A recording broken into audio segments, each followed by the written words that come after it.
आज हमारी कौम को जहां बोलना चाहिए हम वहां नहीं बोला करते। यही हमारी खामोशी का नतीजा है कि बहन हमारी इस्लाम की मुकद्दस शहजादियों के सरों से दुपट्टे उतारने तक के मुतालबे किए जा रहे हैं। यही हमारी खामोशी का नतीजा है कि आज हमारे मस्जिद की मेहराबों मिंबर से अजान की सदाओं को कम करने की कोशिश की जा रही है। हज़रत उर्से शहीद मिल्लत में बैठने वालों, महफिल में आ जाना ये बड़ी बात नहीं है, बुजुर्गों की तालीमात को अपनी जिंदगी में उतार लेना ये बड़ी बात है। आप आकर चले जाए, रात भर नहीं, एक नहीं, दो नहीं, कई उर्स की तकरीब में शिरकत करें और जिंदगी हमारी तालीमाते औलियाए किराम से खाली हो तो हमारा इन महफिलों में बैठना बेसूद और बेमाना रखता है। हज़रत उर्से शहीद मिल्लत में आने वालों, ये 4 मिसरे समाअत करो। शायर कहता समझ में ही नहीं आता कि वो क्या क्या बनाता। नहीं बोलेंगे आप, नहीं बोलेंगे, नहीं बोलेंगे। हमारी कौम का अलमिया ये है, हमें जहां बोलना चाहिए वहां हम नहीं बोला करते। यही मुसलमान नेताओं की महफिलों में खूब बोला करता है। कभी पार्टी के जिंदाबाद के नारे लगाता है, कभी एमपी के जिंदाबाद के नारे लगाता है, कभी एमएलए के जिंदाबाद के नारे लगाता है। मुसलमानों, अगर तुम्हें जिंदाबाद का नारा लगाना है तो बड़े शौक से लगाओ। अब आग मुशाहिदी भी लगाएंगे, ये उलमा भी लगाएंगे। अगर जिंदाबाद का नारा लगाना हो तो कहो हमारा इस्लाम जिंदाबाद है, हमारा कुरान जिंदाबाद है, हमारे नबी की शरीयत जिंदाबाद है, नबी की हकीकत जिंदाबाद है, नबी की मार्फत जिंदाबाद है, अबू बकर की सदाकत जिंदाबाद है, उमर की अदालत जिंदाबाद।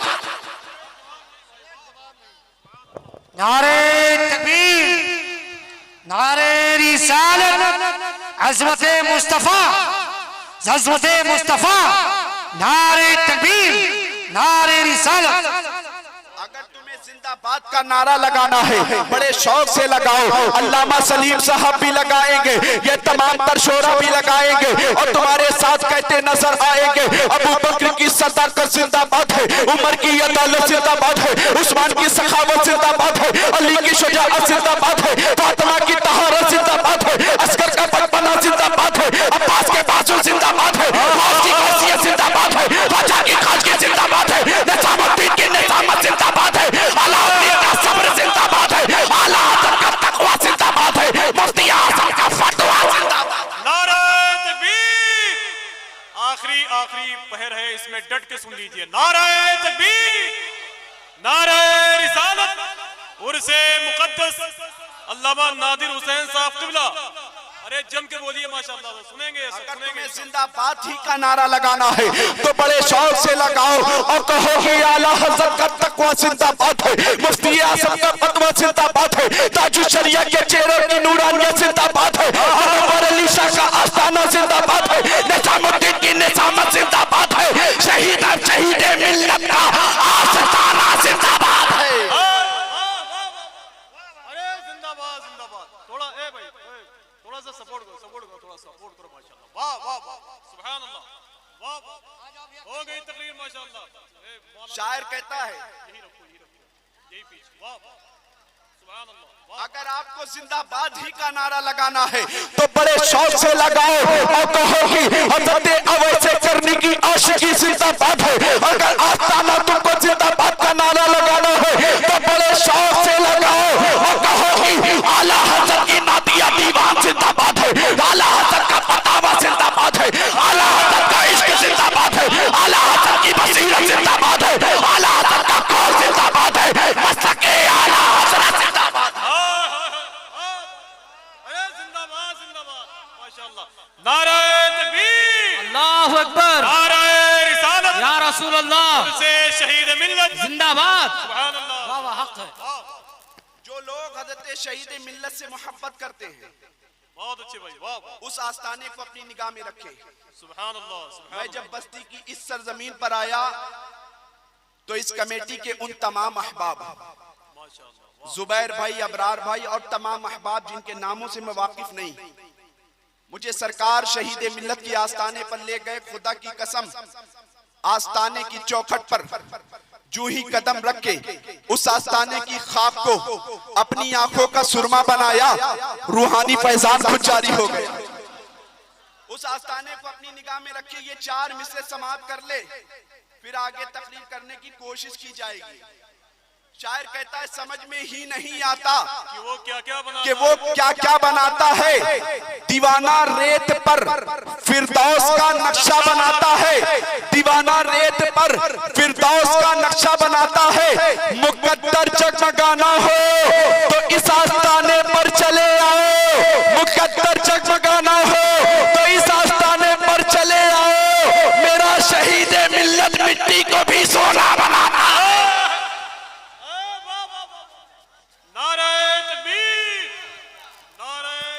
या रसूल अल्लाह मसलके आला हजरत जिंदाबाद। कोई एक आदमी बीच से खड़ा हो जाएगा, नारा लगाए, वरना मेरा इंतकाल हो जाएगा, तब आप लगाएंगे क्या? अल्लाह अकबर। बोलो बोलो, मिलके बोलो भाई, मिलके बोलो, मिलके बोलो।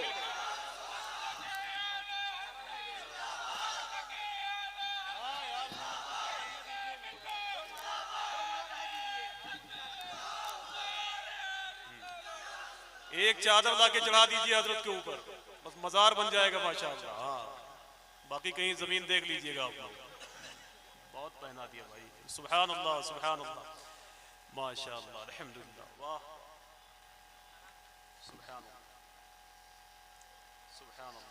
मुकद्दर जगमगाना हो तो इस आस्ताने पर चले आओ। मेरा शहीद मिल्लत मिट्टी को भी सोना बनाता है, मेरा शहीद मिल्लत मिट्टी को भी सोना बनाता है। समझ में ही नहीं आता कि वो क्या क्या बनाता है। और 4 मिसरे और समाप्त करें। शायर कहता है शहीद मिल्लत वली दर पर तुम्हारे जो भी आया, शहीद मिल्लत वली दर पर तुम्हारे जो भी आया है, कभी खाली नहीं लौटा, जो मांगा है वो पाया है। कभी खाली नहीं लौटा, जो मांगा है वो पाया है। हमें इज्जत अता कर दी, हमें इज्जत अता कर दी, हमें शोहरत अता कर दी, हमें इज्जत अता कर दी, हमें शोहरत अता कर दी। हमारी हैसियत क्या थी मगर तुमने निभाया है, हमारी हैसियत क्या थी मगर तुमने निभाया है। और बस्ती के लोग इस शेर को बड़े गौर से सुने कि यहाँ पर कोई भी आफत मुसीबत आ नहीं सकती, यहाँ पर कोई भी आफत मुसीबत आ नहीं सकती। शहर है आपका, इस पर तुम्हारा ही तो साया है, शहर है आपका, इस पर तुम्हारा ही तो साया है। शहीद मिल्लत वली दर पर तुम्हारे जो भी आया है, कभी खाली नहीं लौटा, जो मांगा है वो पाया है। हजरात गिरामी वकार, आपके सामने मैंने कुरान मुकद्दस की जिस आयत करीमा की तिलावत का शरफ हासिल किया, मुझे तो लग रहा था कि खुतबे के बाद 2-4 शेर सुनाकर बैठ जाना चाहिए, क्योंकि आपकी खामोशी इस बात की इजाजत नहीं दे रही थी कि और ज्यादा आगे गुफ्तगू की जाए। आज इस महफिल पाक से ये पैगाम लेते जाओ कि कभी भी किसी वली के आस्ताने पर जाओ, कभी भी किसी बुजुर्ग के उर्स की तकरीब में जाओ, चाहे वो जश्न गौसुल वरा की महफिल हो, चाहे वो जश्न गरीब नवाज की महफिल हो, चाहे वो सरकारे आला हजरत के जश्न की महफिल हो, वली की बारगाह में चले जाना, उनके नाम की महफिल सजा लेना, ये बड़ी बात नहीं है, बल्कि उनकी तालीमात पर अमल कर लेना। अगर हम साल हा साल हर से सैयदना सरकार उर्स शहीद मिल्लत का उर्स मनाते रहे और हमारी जिंदगी अमली तौर पर खाली रही, तो वो महफिल मनाना बेकार है। अपने असलाफ की जिंदगियां उठाकर पढ़ो। मुझे सरकारे ताजुश शरिया की जिंदगी याद आती है। कौन ताजुश शरिया? कौन ताजुश शरिया जो शहजादे आला हजरत है? कौन ताजुश शरिया जो अफसहुल फसहा है? कौन ताजुश शरिया जो अबलगुल बुलगा है? कौन ताजुश शरिया जो सदरे बज़्म मुफ्तिया है? सरकारे ताजुश शरिया नबी के ऐसे आशिक थे, नबी के ऐसे आशिक थे, सिर्फ आशिकी का दावा नहीं किया करते थे। आपको याद होगा कि सरकारे ताजुश शरिया की जिंदगी उठाकर पढ़ो। जब आप पहली मर्तबा हज करने के लिए गए थे, सऊदी हुकूमत ने आपको गिरफ्तार कर लिया था। गिरफ्तार करने के बाद सऊदी हुकूमत का मुतालबा यही था, ऐ अख्तर रज़ा तुम्हें हज करने तभी दिया जाएगा जब तुम फतावा रज़विया के दर्स को बंद करोगे। ऐ अख्तर रज़ा, तुम्हें हज करने तभी दिया जाएगा जब तुम हुसामुल हरमैन की तालीमात को यहाँ खत्म करोगे। ऐ अख्तर रज़ा, तुम्हें हज करने तभी दिया जाएगा जब तुम अपने दादा जान का लिखा हुआ कलाम यहाँ पढ़ना बंद करोगे। तो सरकार ताजुश्शरिया ने अपनी आशिकी का मुजाहिरा पेश करते हुए कहा था, तुम मुझे हज करने से रोकना चाहते हो, उम्रा करने से रोकना चाहते हो, खुदा की कसम अख्तर रज़ा के जिस्म में जब तक आखिरी खून का कतरा हो, अख्तर रज़ा यही कहेगा जो उसके दादा इमाम अहमद रज़ा ने कहा था। वो कहेगा हजरत डालेंगे हम पैदाइश मौला की धूप के किले गिराते जाएंगे, भाग हो जाए तू चलकर, मगर हम तो रज़ा तब में जब तक तुम है जिक्र उनका सुनाते।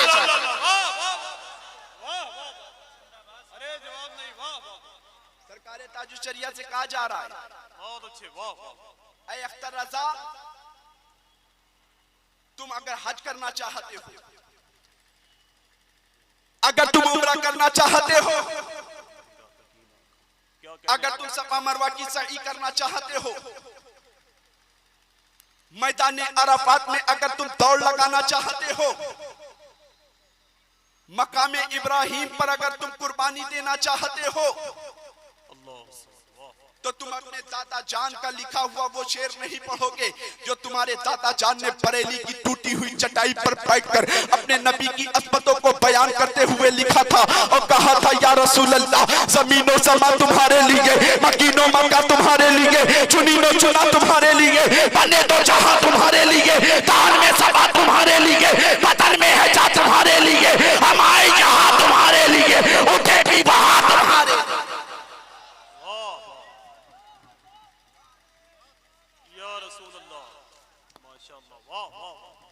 तुम अपने दादा जान का लिखा हुआ ये नातिया दीवान नहीं पढ़ोगे।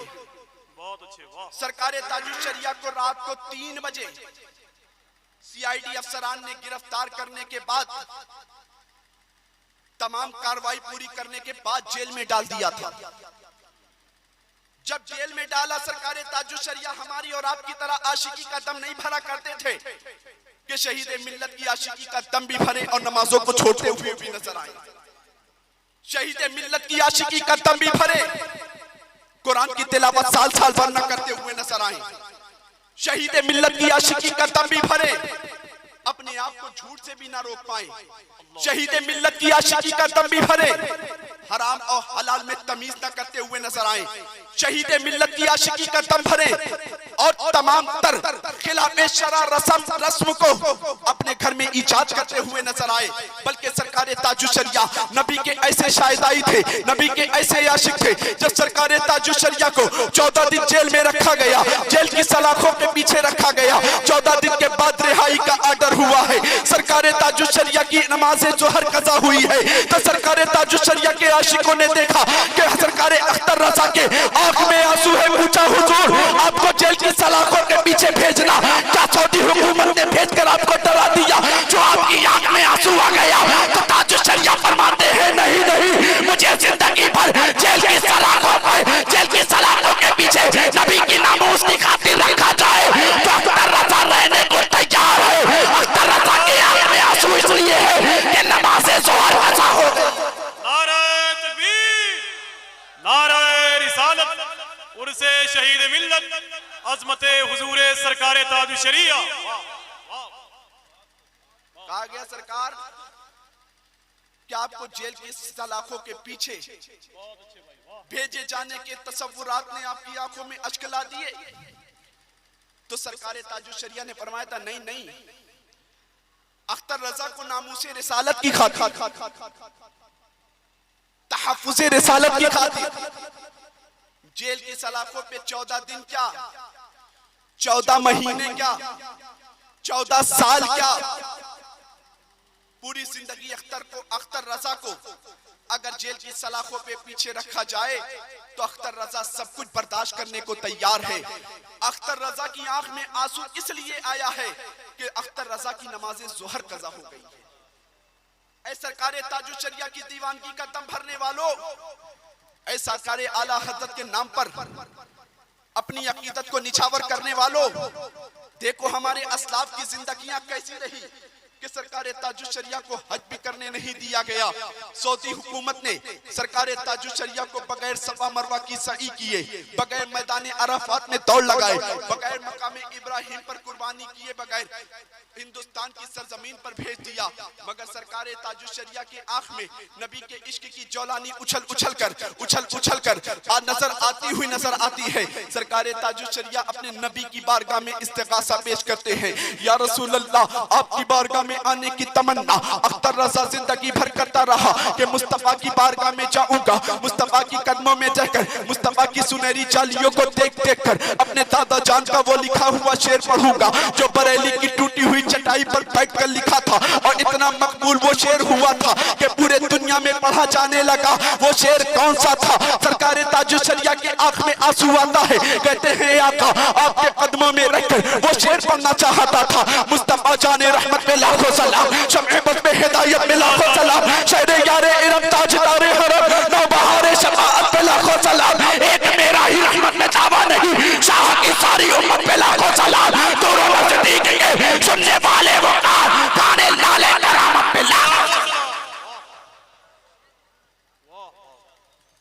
आका आपकी बारगाह में आकर ये शेर पढ़ना चाहता था। आशिक थी, हमारी तरह और आपकी तरह ढुलमुल यकीन आशिक नहीं। आशिकी का दावा हो, शहीद मिल्लत के उर्स की तकरीब आ जाए, एक दिन नहीं, 2 दिन नहीं, हफ्ता पहले अपने काम दाम को छोड़कर उर्स की तकरीब में लग जाए, और सिर्फ उर्स की तैयारी में लगने के साथ साथ नमाजों की पाबंदी ना करे। उर्स की तैयारी में लगने के साथ साथ कुरान की तिलावत से दूर हो जाए। ये कैसी आशिकी? आओ एक आशिक की जिंदगी देखो। वही सरकार ताजुश शरिया को हिंदुस्तान की सरजमीन पर भेजा गया। एक आशिक के दिल ने अपने नबी को पुकारा है। सरकार ताजुश शरिया ने अपने नबी की बारगाह में हिंदुस्तान की फ्लाइट पर बैठते हुए ये शेर कहा था, दागे फुरकते तैबा कल्बे मुज़महिल जाता, काश गुंबदे खजरा देखने को मिल जाता, मेरा दम निकल जाता उनके आस्ताने पर, उनके आस्ताने की खाक में मैं मिल जाता। अब हिंदुस्तान वापस चले आए, सफा मरवा की सही नहीं करने दी गई, अराफात के मैदान में दौड़ नहीं लगाने दी गई,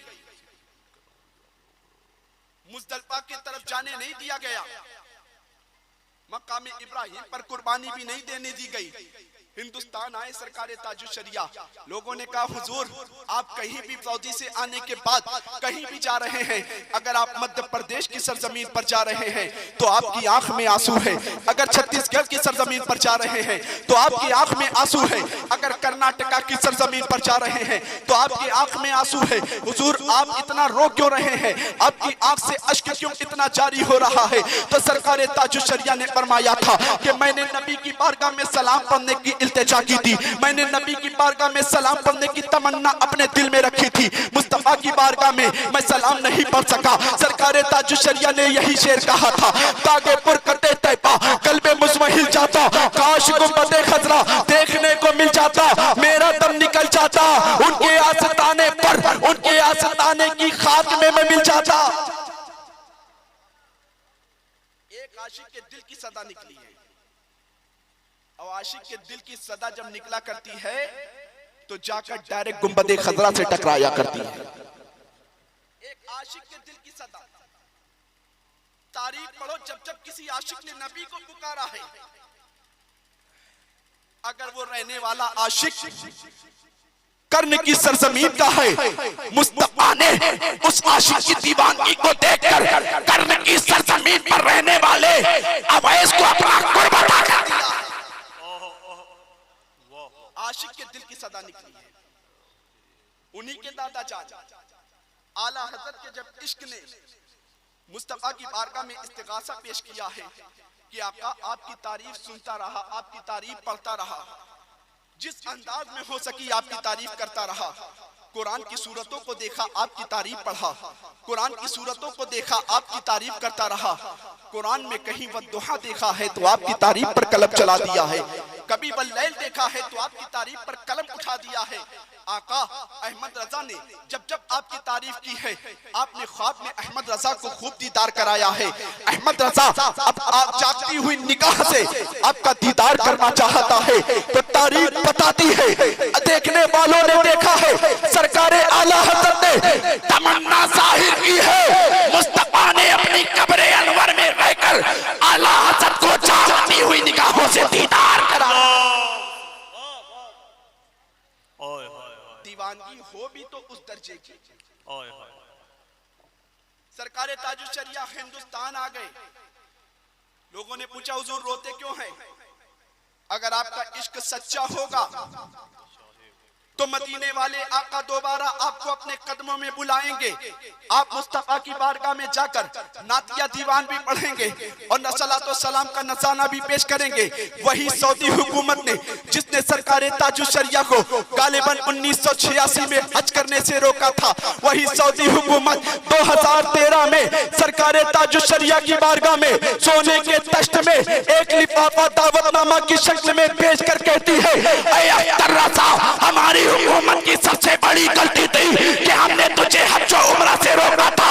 अब हमारी ही हुकूमत तुम्हें दावत देती है, आओ हज भी करो, उम्रा भी करो, खाने काबा को गुस्ल भी दे देना। ऐ अख्तर रज़ा, हमारी हुकूमत ने तुम्हें हज और उम्रा से रोका था, आओ अब हमारी हुकूमत ही तुम्हें दावत देती है, आओ हज भी करो, उम्रा भी करो और खाने काबा को गुस्ल भी देते नजर आओ। 2013 में गालिबन जब सरकार ताजुश्शरिया खाने काबा के गुस्ल देने के बाद, खाने काबा में 2 रकात नफल अदा करने के बाद मुस्तफा की बारगाह में गए थे।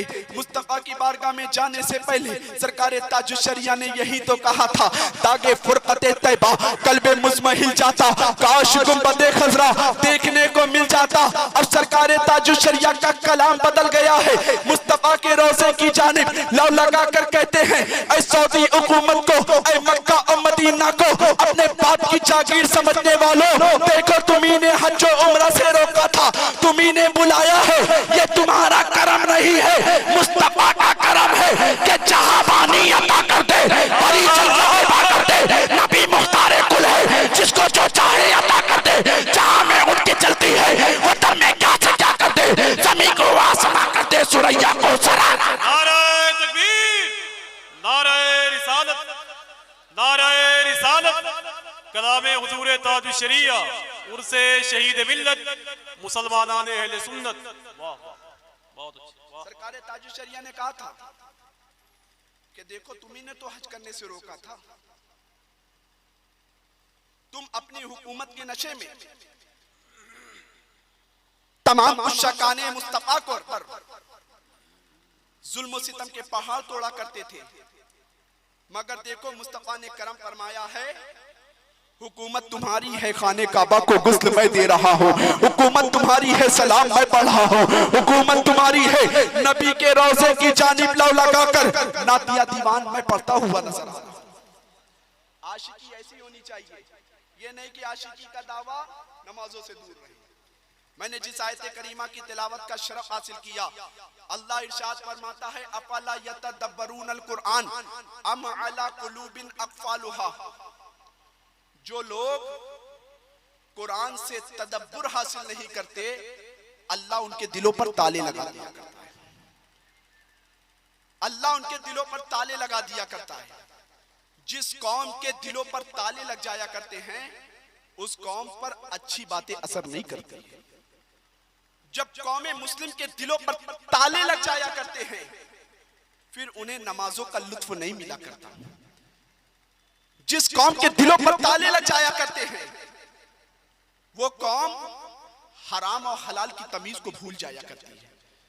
जिस कौम के दिलों पर ताले लग जाया करते हैं, उस कौम की बेटियां सरे आम चौराहों पर बेपर्दा घूमा करती हैं।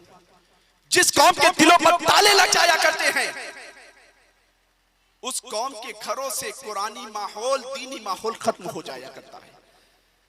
अल्लाह फरमाता है, जो कौम कुरान से तदब्बुर हासिल नहीं करती, अल्लाह उस कौम के दिलों पर ताले लगा दिया करता है। मिशकात शरीफ की हदीस है, अल्लाह के मुकद्दस नबी सल्लल्लाहु तआला अलैहि वसल्लम एक मर्तबा अपने सहाबा को दीन की तालीम दे रहे थे। जिन जिन सहाबा को जो जो सवाल पूछना होता मुस्तफा की बारगाह में अर्ज करते, या रसूल अल्लाह मुझे ये सवाल आपसे दरियाफ्त करना है। इतने में मुस्तफा ने इरशाद फरमाया, ऐ मेरे सहाबियों, तुम जानते हो कि इंसान के दिलों पर जिस तरह लोहे को जंग लग जाया करता है, उस तरह इंसान के दिलों को भी जंग लगा करता है। सहाबा ने अर्ज किया था, या रसूल अल्लाह जब लोहे को जंग लग जाया करता है तो लोहे की सफाई की जाती है, वो जंग साफ हो जाया करता है। दिलों की सफाई का मतलब क्या है? दिलों को किस तरह साफ किया जाए? तो मुस्तफा ने इरशाद फरमाया था, लोहे पर जब जंग लग जाया करता है, उस पर पॉलिश की जाती है तो जंग साफ हो जाया करता है। जब इंसान के दिलों पर ताले लग जाया करते हैं, जब इंसान के दिलों पर जंग लग जाया करते हैं, तो वो दिलों में जंग साफ इस तरह से हुआ करते हैं कि जब कौम मुस्लिम जब जिसके दिल पर ताले लग जाए वो शख्स कुरान की तिलावत कसरत से करे, मौत को कसरत से याद करे, तो उसके दिलों की जंग धुल जाया करती है। आज हम गौर करें, हर शख्स अपने बारे में जानता है।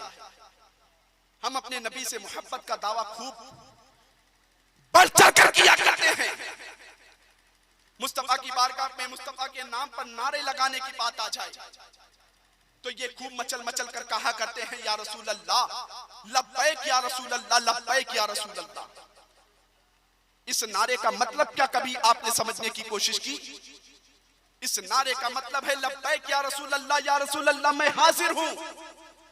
मुस्तफा ने तुम्हें नमाज के लिए बुलाया, तुम गैर हाजिर हो। कह तो रहे हो या रसूल अल्लाह मैं हाजिर हूं।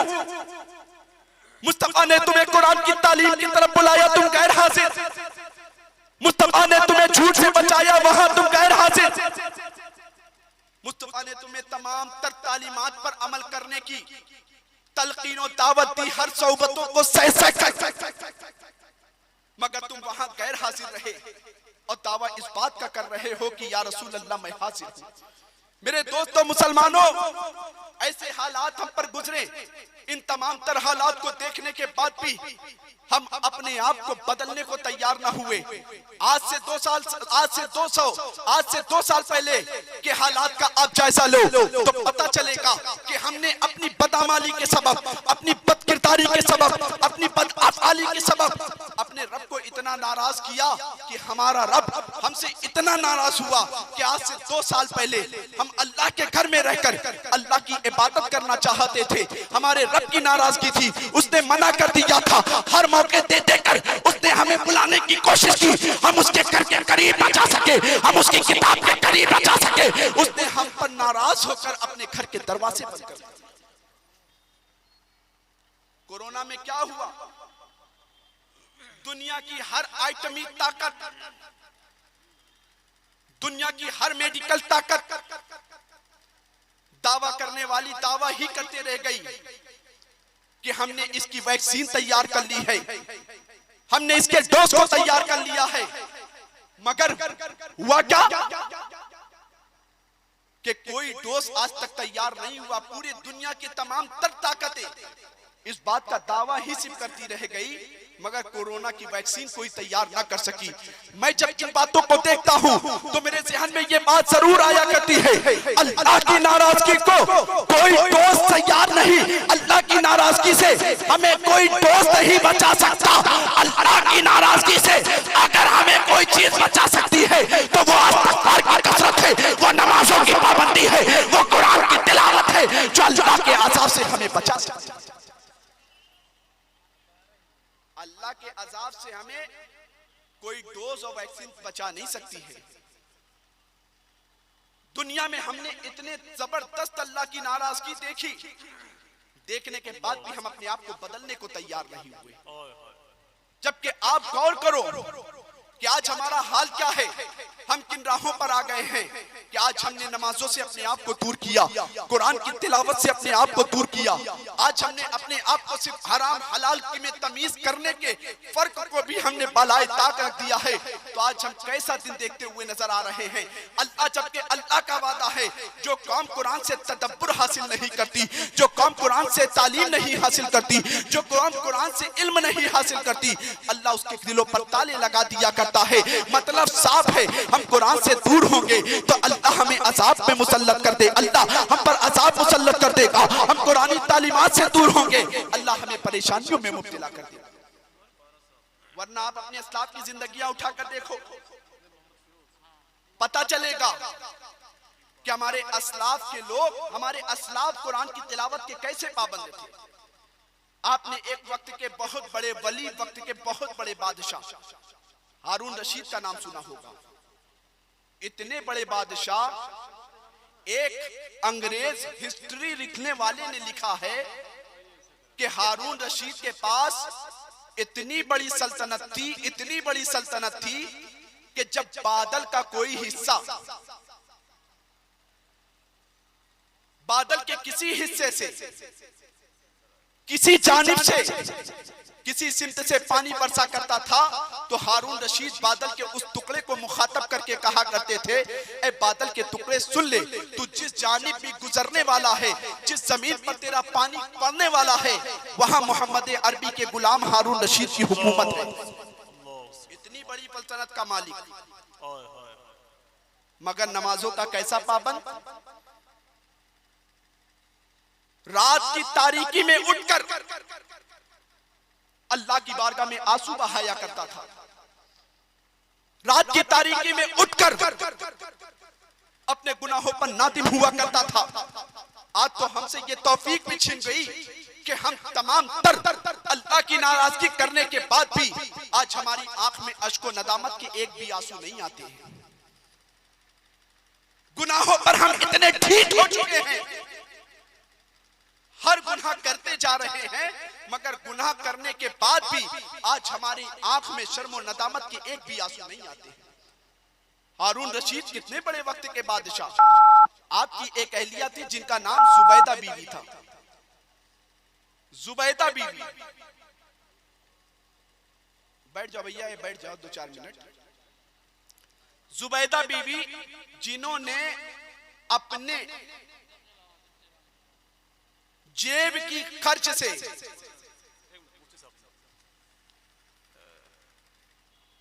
हज़रात, एक जरूरी ऐलान ये समाप्त करने कि एक लड़का है जिसकी उम्र करीब 12 साल की है। उसका नाम है मोहम्मद अफरोज, उसके बाप का नाम है मोहम्मद फिरोज। ये लड़का रहने वाला तेनुआ कोई गांव है आपके इधर मेरे ख्याल से। वो लड़का गायब है। जिसको भी मिले खुदा के वास्ते वो स्टेज के करीब लाके खड़ा कर दें ताकि उसके घर वालों को पहुंचा दिया जाए उसे। आप लोगों ने सुन लिया है? ठीक। अगर दुरूद शरीफ याद है, पूरा मजमा मचल कर दुरूद पाक पढ़े। अल्लाहुम्मा सल्ली अला सय्यदिना व मौलाना मुहम्मदिन तिब्बिल कुलूबि व दवाइहा व आफियतिल अब्दानी व शिफाइहा व नूरिल अबसारी व ज़ियाइहा व अला आलिहि व अस्हाबिहि व बारिक व सल्लिम। हारून रशीद की बीवी जुबैदा खातून ने 300 बांदियां खरीद रखी थी। 300 बांदियों को खरीदने के बाद तमाम तर बांदियों को अपने पास बुलाया, कहा देखो अगरचे तुम मेरी बांदिया हो, मगर मेरे घर में रहने वाली तुम मेरे साथ जब रहोगी, जो तुम्हारे खाने का इंतजाम हो, जो मेरे खाने का इंतजाम होगा वही तुम्हारे खाने का इंतजाम होगा।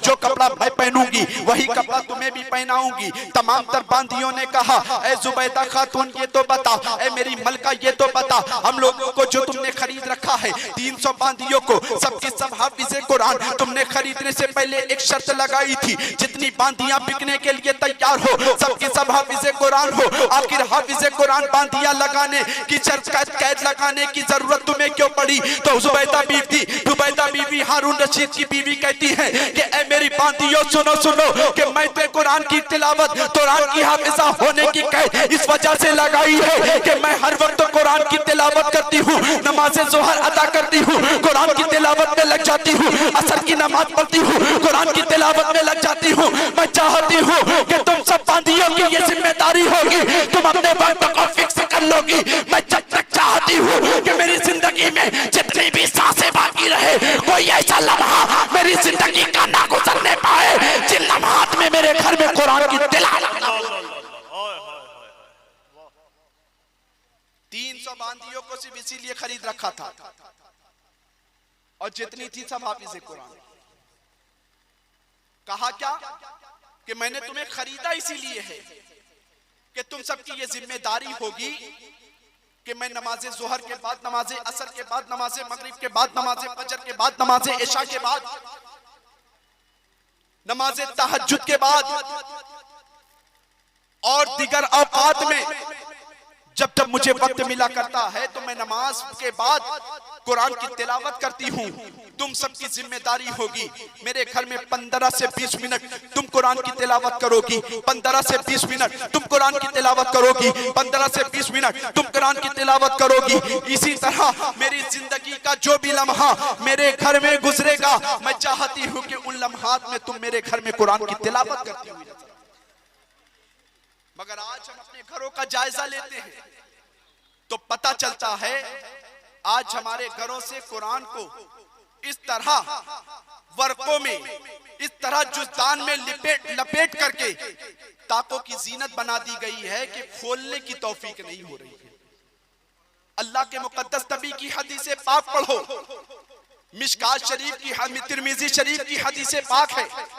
अल्लाह के मुकद्दस नबी ने इरशाद फरमाया कि मेरी उम्मत पर जिस वक्त ये खसलत आ जाए, मेरी उम्मत जिन वक्तों में इन तमाम खसलतों में मुलव्विस हो जाए तो समझ लेना कि मेरी उम्मत को अजाब चारों तरफ से अपनी गिरफ्त में लेने वाला है।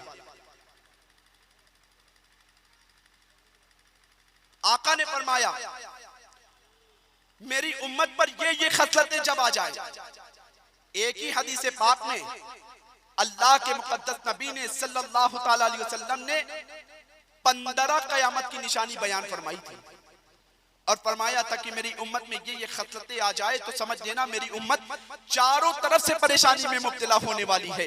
आका से पूछा गया, आका वो खसलतें कौन सी हैं? तो आका ने इरशाद फरमाया था जिस वक्त मेरी उम्मत पर ये वक्त आ जाए कि मेरी उम्मत कुरान को ताकों की जीनत समझकर सिर्फ ताकों पे रख दे तो समझ लेना मेरी उम्मत परेशानियों में मुब्तला होने वाली है। क्या वो वक्त नहीं आ गया? वो वक्त बहुत करीब आ गया। कुरान के दामन को आज हमने छोड़ा, मस्जिद के मुसल्ले से आज अपने रिश्ते को हमने कमजोर किया, तो आज वो वक्त हम पर आ गया कि हम परेशानी में मुब्तला हो गए। और अल्लाह के मुकद्दस नबी ने उसी तिरमिजी शरीफ की हदीस पाक में ये बात भी फरमाई थी कि एक वक्त मेरी उम्मत पर ऐसा भी आएगा, हर चार जानिब से सुनो शोरो गुल की आवाज आएगी। वो शोरो गुल की आवाज किसी और चीज की नहीं होगी, वो गाने बाजों की आवाज होगी। और मेरी उम्मत अपनी हलाल की कमाई को गाने बाजों में खर्च करेगी। ऐ मुसलमानों जरा गौर तो करो, ये शहीद मिल्लत की उर्स की महफिल में बैठना यकीनन हमारे लिए कामयाबी की जमानत उस वक्त बन जाएगा जब शहीद मिल्लत के उर्स में बैठकर इस बात का हम इरादा करें। अब तक अगर नमाजों के मामले में हम कोताही किया करते थे, अब तक हम कुरान की तिलावत के मामले में तसाहुली किया करते थे, अब तक अगर नबी की शरीयत को अपने दामन से लगाने के बजाय उससे दूर भागा करते थे, तो आज उर्स शहीद मिल्लत में इन तमाम उलमा को, इन तमाम फरिश्तों को गवाह बनाकर इदारा करते हैं कि आज के बाद हम नमाजों की पाबंदी करने की भरपूर कोशिश करेंगे। इस बात का इरादा कर लेंगे तो इंशाअल्लाह ये शहीद मिल्लत की महफिल में आना, जश्न गौसुल वरा में जाना, सब हमारे लिए कामयाबी की जमानत बन जाएगा। वरना सिर्फ उर्स की तकरीबात को सजाते रहो, जश्न गौसुल वरा करते रहो, जश्न गरीब नवाज करते रहो, इससे कुछ मिलने वाला नहीं है जब तक इन बुजुर्गों की तालीमात पर हमारा अमल ना हो जाए। सरकार आला हज़रत की मोहब्बत का दम भरा करते हो, सरकार मुफ्ती आजम की मोहब्बत का दम भरा करते हो, सरकार मुफ्ती आजम हिंद की जिंदगी उठाकर पढ़ो कि एक मर्तबा आप बरेली शरीफ से पीलीभीत के सफर की तरफ जा रहे थे, बस चल रही थी, नमाज असर का वक्त आ गया, सरकार मुफ्ती आजम ने बस के कंडक्टर को हुक्म दिया कि तुम थोड़ी देर के लिए बस को रोक दिया जाए, हम नमाज अदा कर लें। कंडक्टर ने कहा बाबा जी एक पैसेंजर के लिए हम अपने इतने सारे पैसेंजर को मुसीबत में नहीं डाल सकते। सरकार मुफ्ती आजम ने फरमाया कि अगर नहीं डाल सकते तो मुझे उतार दो। बस से उतरे, नमाज अदा की, असर की नमाज का वक्त था, जिस बस से उतरे थे आगे चलकर वो बस खराब हो गई। अब उस वक्त कोई ऐसा वक्त नहीं था कि बहुत सारी बस आती जाती रहे कि जैसे हम बरेली बस्ती से अगर फैजाबाद जाना चाहें तो वक्त पर हर वक्त आधे आधे घंटे पर बहुत सारी बस मिल जाए। वो जमाना था कि उस वक्त इतनी सवारियां मुहैया नहीं थी। सरकार मुफ्ती आजम हिंद नमाज अदा करने के बाद इस सोच में गुम हो गए कि अब बहुत देर इंतजार करना पड़ेगा। आगे चलकर देखा, थोड़ी दूर पैदल चले तो देखा सरकार मुफ्ती आजम हिंद ने वही बस जो मुफ्ती आजम को छोड़कर जा रही थी, वो सरकार मुफ्ती आजम ने देखा कि वो बस खराब है। जैसे ही तमाम तर कोशिशें की जा रही है, तमाम तर कोशिशें कंडक्टर की तरफ से की जा रही है, ड्राइवर की तरफ से की जा रही है, तमाम तर मैकेनिकों की तरफ से की जा रही है, वो बस चलने का नाम नहीं ले रही है। मुफ्ती आजम ने जैसे ही अपने कदम को रखा है वो बस चलना शुरू कर दिया। मुफ्ती आजम ने अपने कदम को रखा, वो बस चलने लगी। अब वो बस का कंडक्टर भी, बस का ड्राइवर भी, मैकेनिक भी कहने लगा बाबा आपने क्या कर दिया, आपने कदम रखा था बस चलने लगी। तो सरकार मुफ्ती आजम ने जो अकीदा था, जो ईमान था, बिला तकल्लुफ बोल उठे कि हमने अपने रब की इबादत की खातिर तुम्हारी बस को छोड़ा था, अल्लाह तबारक व तआला ने मेरे लिए बस का इंतजाम कर दिया। ऐ मुसलमानों, अपने हालात को बदलने की कोशिश करो, अपने हालात को बिल्कुल बदलने की कोशिश करो। अपने बच्चों को इल्म दीन के साथ साथ इसमें इल्म दुनिया के साथ साथ इल्म दीन हासिल करवाने की कोशिश करो, वरना हालात आप देख रहे हैं कैसे हैं कि आज आपके बच्चों के हाथों से कलम छीनने की नापाक कोशिशें की जा रही है। आज अपने बच्चों को जरूरत इस बात की है कि अपने बच्चों को दीनी माहौल में उनकी परवरिश करे, वरना वो दिन दूर नहीं कि आज हमसे इस बात के मुतालबे हो रहे हैं कि बच्चियों की सरों से दुपट्टों की पाबंदी को खत्म कर दिया जाए। चूंकि यही तो कहा जाता है कि मुसलमान बच्चियां पर्दे का लिहाज नहीं करती हैं, मुसलमान बच्चियां पर्दा नहीं करती हैं, इस वजह से पर्दे की पाबंदी को खत्म कर दिया जाए। कल यही कहा जाएगा कि मुसलमान बच्चे तालीम हासिल नहीं करते, इसलिए मदरसों पे ताले लगा दिया जाए। आज जरूरत इस बात की है, उर्से शहीद आजम में आने वालों इस पैगाम को अपने ज़हनो दिमाग में रख कर जाओ कि शहीद आजम शहीद मिल्लत के उर्स में बैठकर इस बात का इरादा करो कि इंशाअल्लाह आज की इस महफिल में जाने से पहले हम आज इस बात का इरादा करते हैं, इस बात की नियत करते हैं कि शहीद मिल्लत के मिशन को हम जिंदा करेंगे, शहीद मिल्लत के पैगाम को हम जिंदा करेंगे। शहीद मिल्लत का मिशन क्या था? शहीद मिल्लत का वही मिशन था कि मुसलमान नमाजों का पाबंद बन जाए। शहीद मिल्लत का मिशन क्या था? यही मिशन लेकर अपनी पूरी जिंदगी को आप गुजारते रहे कि मुसलमान का बच्चा हाफिज़े कुरान हो जाए, मुसलमानों का हर तबका कुरान की तिलावत का करने वाला बन जाए। शहीद मिल्लत का यही मिशन था कि मुसलमान बच्चियां अपनी जिंदगी को किरदारे फातिमा की रोशनी में अपनी जिंदगी गुजारती हैं। आज से 2 महीना पहले हमने 4 महीना पहले एक वाकया देखा। कर्नाटक की सरजमीन पर एक वाकया पेश आया। चंद लफंगों ने मुस्कान नामी एक लड़की के सरों से दुपट्टे की पाबंदी को खत्म करने की कोशिश की थी, तो उस लड़की ने उन शरीर लोगों के दरमियान रहकर इस बात का ऐलान किया था कि तुम मुझे कॉलेज का कैंपस तो छुड़वा सकते हो, तुम मुझसे कॉलेज की 4 दीवारियां तो छुड़वा सकते हो, मगर फातिमा ज़हरा का दिया हुआ पर्दा, उनकी तालीमात को हर गिर नहीं छुड़ा सकते हो। तो वही मुस्कान नामी लड़की ने चंद शरीरों को, फातिमा के किरदार को अपना के ललकारा था। आज पूरी दुनिया में फातिमा का नाम पैदा हो गया उस मुस्कान नामी लड़की ने।